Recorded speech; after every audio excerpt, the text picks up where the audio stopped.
Hi guys, GTV nagbabalik. Sa mga di pa naka-claim ng gift pack, tuturo ko sa inyo kung paano mag-claim ng gift pack at gift code. So yung gift code ilalagay ko po sa description ko, tingnan nyo lang.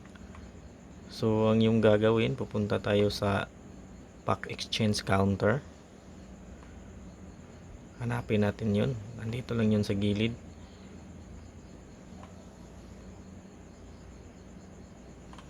So dito guys, dito natin i-claim yung gift code. So lagay natin dyan, Pretty Zone 22. So click nyo yung exchange.